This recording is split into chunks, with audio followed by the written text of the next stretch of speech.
Hi, Keith Abel here, shooting another blog post. Would it be okay if I shared some very short, key little tips that will have people asking you for a presentation?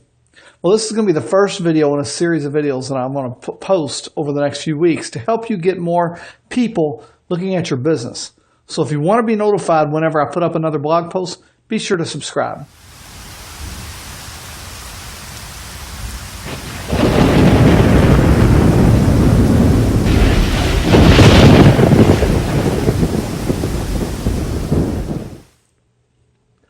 Let's face it, here in network marketing, nobody's ever come up to you and said, "So, Steve, so Sally, have you opened any new businesses that you want to tell me about?" If the business is going to come up, we've got to bring it up. The problem is most people are just totally unaware of how to bring up the business. They've got lots of rejections over time. This is going to be the first video in a series of videos that I'm going to be posting over the next few weeks to help you get more people looking at your business. Like I mentioned before, if you want to be notified whenever I put up another post, be sure you subscribe somewhere on this page. Now, this one is going to be about 6 or 7 minutes long. The rest are probably going to be a little bit shorter. These video blogs will deal with individual situations that we face in network marketing every day.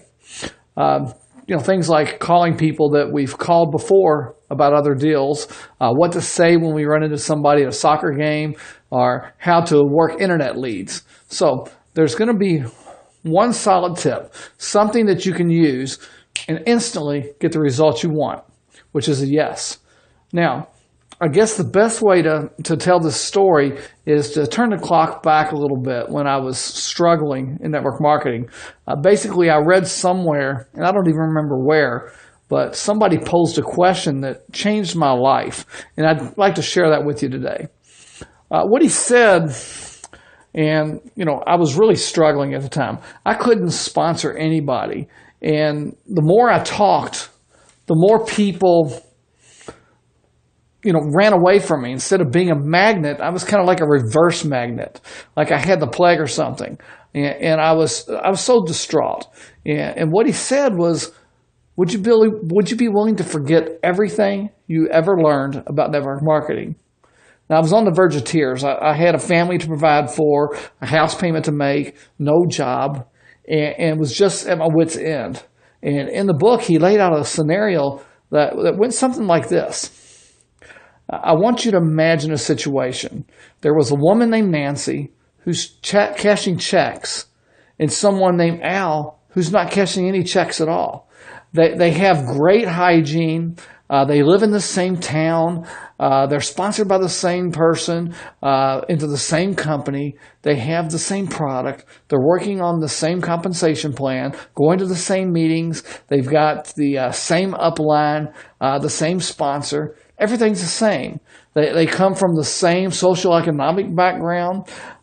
Yet Nancy is cashing huge checks, and Al's not cashing any checks at all. So what's the difference? Now, as I read these words, 3 words came to mind that really has changed my destiny. And they were, I don't know. And he said, if you don't know, then you're going to be able to make a lot of money. He said that the difference between Al and Nancy is skills. Nancy simply says and does something different. Now, I thought about what he said, and, it's came to mind, it's my own situation about learning new skills. And look at it this way. I was in the insurance business at the time, a few years back, and decided that I wanted to become a pharmacist. And well, when you want to change occupations, you need to learn some different skills to be effective.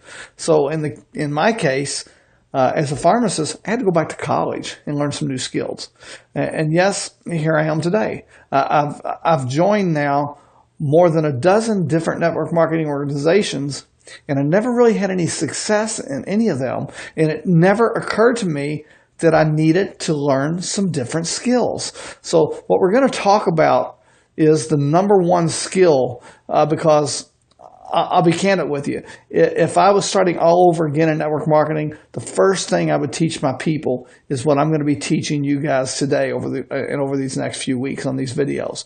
You're going to have to talk to people. They're not going to bring up the business. You have to bring the business up. But you need to know how to do it in a way so that they're going to be leaning forward and they're going to be ready to buy, ready to join, that they're going to be asking you for a presentation, and it has to meet 3 criteria, because if it doesn't meet these 3 criteria, new people aren't going to want to use it. Number 1, it's got to be rejection-free. And this is really twofold. Not only does it have to be rejection-free, but you have to be able to bring the business up to people over and over again without them ever really knowing you're bringing up the business. So rule number 1, it has to be rejection-free. Rule number 2 is simple. You can't embarrass or pressure a prospect, because that's just bad manners, and nobody wants to join a business where they have to use bad manners to build it. And third, the third criteria is it has to have a high probability of the prospect saying, "What do you mean?" or, "Oh, really? How does that work?" So I'm going to give you one tip right now, and these tips really break down into 2 categories. One category is when you're talking to people on the phone, and the other category of tips is when you're face-to-face. Would it be okay if I give you one tip right now so you can actually see the difference? We've all had this experience. We've all been out in a restaurant or maybe an electronics store or whatever, and there's been some helpful clerk there, and you want to bring up the business to the clerk. So what do we usually say? We usually say, "We're expanding our business worldwide. We're in several countries, and we have a product that's going to save the world and save the whales. You've got to take a look at this thing. You'll make lots of money." And of course, their sales filter goes up, and they say, "Next, please."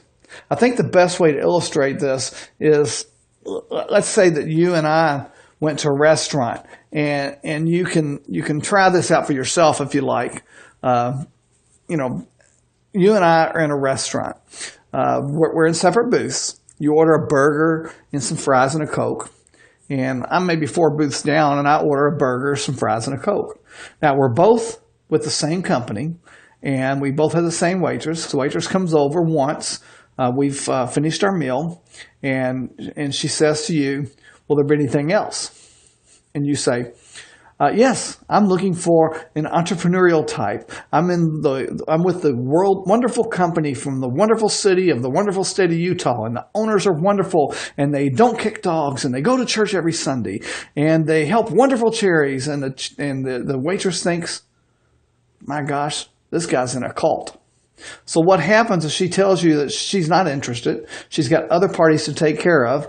You go out to the car in the parking lot after the meal, and you say, "What a poor and miserable business." And you buy the biggest lie in network marketing, which is you've got to find the right people. We'll talk about that in another post. Now, she comes to my booth and she asks, "Will there be anything else?" I say, "Well, yes. I have a question for you. Are you married to your job, or are you open-minded?" And she's thinking, "I don't want to be a waitress here at Denny's my whole life." Well, "Yeah, I'm open. What's this all about?" Of course, then you have several options, which we're going to talk about in future posts of how to continue that conversation.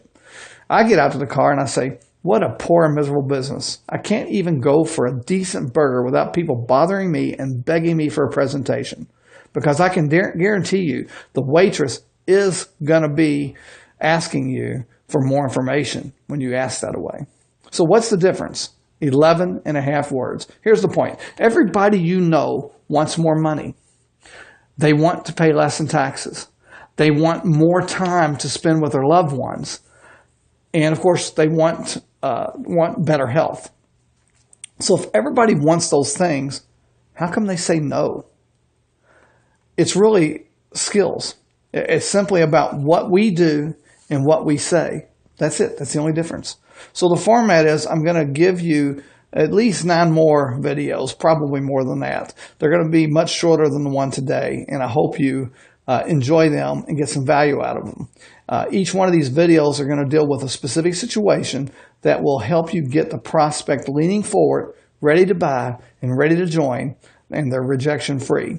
So remember, it's real simple. Next time you're out in public, try this. Are you married to your job, or are you open-minded? Because if they just ignore you, have they rejected you or the business or the company? Absolutely not. If you found this post valuable, then please subscribe to this blog so you can be notified when I post the next tips. I want you to enjoy them, share them with your team, because I think you're going to love them, and I think you're going to be able to bring the business up to the same people over and over and over again in the future without people really realizing that. Now, if you found this video through YouTube, please hit the like button and subscribe, and also visit my website, aimhighwithkeith.com, to learn more.